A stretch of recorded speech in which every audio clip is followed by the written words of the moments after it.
Courage is the name of a Roman Catholic group which was designed to encourage gays and lesbians to live lifetimes of abstinence rather than to submit to their homosexual desires. Here we go. They are set to hold their annual summit this month at the University of St. Mary, which includes a speech by Justice Scalia's son, Paul Scalia. Paul Scalia, he is elbow deep in his involvement in the Courage Foundation. Is he 2 levels deep? What was that? Is he 2 levels deep? Yes, he is 2 levels deep, and he says, and I quote, he will speak on fearing the Lord and not being afraid. That's a contradiction. Yeah. That's a rather large contradiction. Yeah, you wonder how it managed to come out of his mouth and without him going, well, wait a minute, what did I just say? Yes, he's speaking on fearing the Lord and not being afraid, and he is talking about how the critics of homosexuality are being silenced and mistreated. Oh, here we go. Persecution complex already. Yes, and this radical transformation of society is one of the greatest casualties. And that the person who experienced homosexuality should desire to live in chastity. And he also goes on to say that that many people have found freedom to varying degrees from homosexual attractions, and that no one should use the term homosexual person, according to Scalia, because those types of people don't actually exist. He says that, quote, we should not predicate homosexual of any person. That does a disservice to the dignity of the human person by collapsing personhood into sexual inclinations. He said that either our sexuality is oriented in a certain direction or it is not. Okay? Does this make any sense yet? No. I think it makes total sense. It's a Catholic group, right? Yes, it's a Catholic group called Courage. A Catholic group saying that their gays and lesbians should be abstinent and form an organization around it. Didn't we hear from somebody in the Catholic Church that doesn't the Catholic Church's biggest their biggest like out of the Vatican house it's literally in the same building as the world's biggest gay sauna or something like that? Yes. This is how the church was founded. There is a gay sauna like underneath or something. This is how the church was founded. It just disgusts me that this type of organization really exists in order to shame and guilt perfectly healthy lesbians and gay people from never having sex in their entire lives if they can't get rid of their homosexual urges. Yeah, here's how many people get rid of their homosexual urges. 0. By having sex. Nobody. This does not work. Look, we've seen this with the supposed gay reparative therapy. Doesn't work. Actually, one of the leaders of one of the biggest places that did gay reparative therapy also said, hey, guys, we're sorry. This is bullshit. It never worked. And one of the most gay. Couples, right?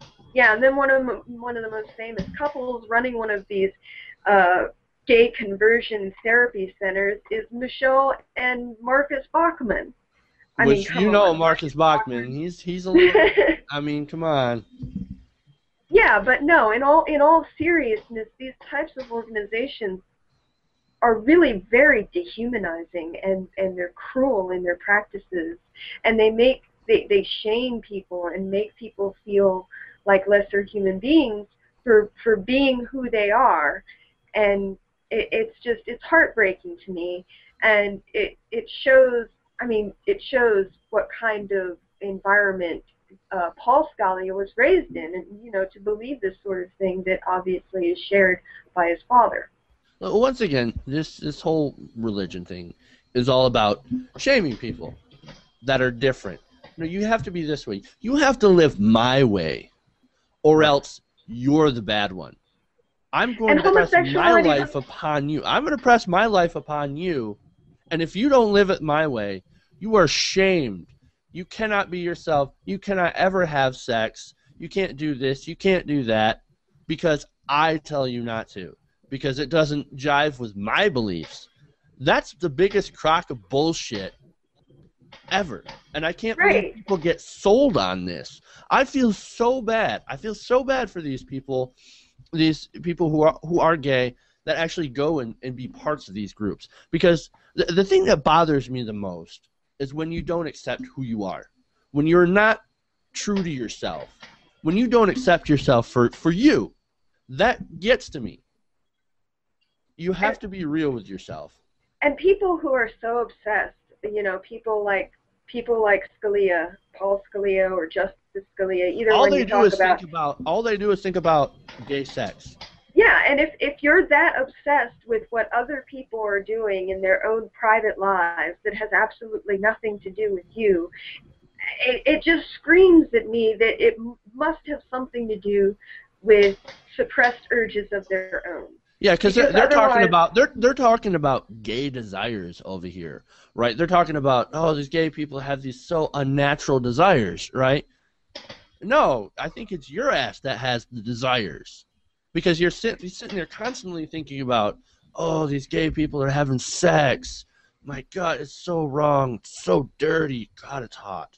You know, exactly what it's got to be almost exactly what's going through their mind. They're like, oh, that dirty, hot gay sex is so good. I mean, bad. It's bad.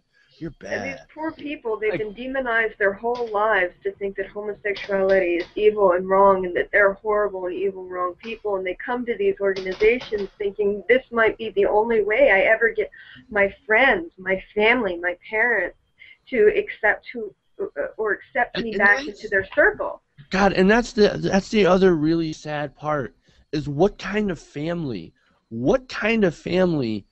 will disown somebody, will not love somebody just because of their sexual preference. It doesn't make any sense to me. I'm not, I don't have any kids yet, but I couldn't imagine any kind of circumstance of where I would not love my child for who they are. Me neither. I mean, I am a mother, and I could not imagine doing something like that. I mean, it's unfathomable to me. I grew up believing, my mother teaching me that no matter what happens, you always stand by your kids. You're always there for them, no matter what. You love them unconditionally. And yet children, teenagers are thrown out of their house because they love differently. They're hated because of the way that they love. It just doesn't make any sense. And it just, like you had mentioned before, it just shows how dysfunctional the Scalia home really is. You've got the gay son that Scalia is probably he's openly ashamed of him. But I think they're a lot more alike than you would think. To me, but that's just my speculation. But there's what you go. There's always two issues here. It's either they're projecting things that they don't like about themselves onto others, or it's a very big scam in order to make a lot of money, because people are paying dues to these groups and all this. It's ridiculous. You're paying to who would pay not to have sex? I understand prostitution, you pay and you have sex, but these people are they're gonna pay dues, they're gonna go to meetings and all. It's ridiculous. So do whatever you want. They're literally getting screwed to not get screwed.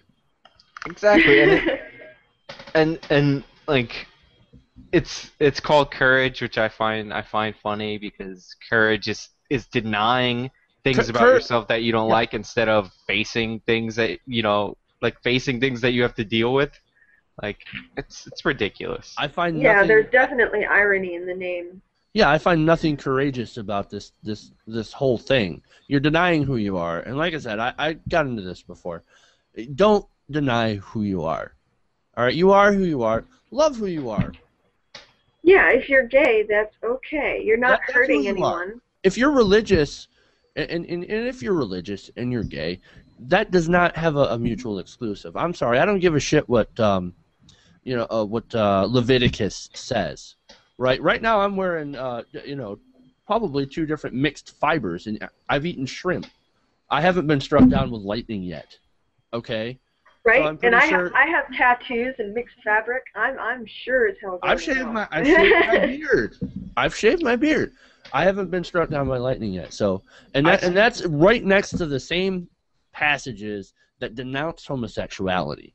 They also tell women to stay silent in church and to stay at home and raise the children and to not be heard and to be your husband's helper, and that's all you're good for. I mean, there's so much bullshit in the Bible that, it would take a rake to sift through all of it. But so if you're religious, you can still be yourself, because if you really believe in the teachings of Jesus, they're all about forgiveness. They're all about forgiveness and loving people, right? And that's what it's supposed to be about. And these modern Christian conservatives, a lot of them have lost their way, and they really use this whole thing, God's, guns, and gays, as wedge issues. But you also got to remember that you're also not allowed to eat pork. So, like, what Christian follows that? I mean, I actually literally drove, like, an hour and a half to get a certain pork product that is not available in my area. So, if you're going to hell for being gay, I'll see you right there. It's all right. Oh, we're all going to hell on this channel. I'll see you there, too, because I love bacon. Everybody loves bacon. Who doesn't love bacon? Exactly.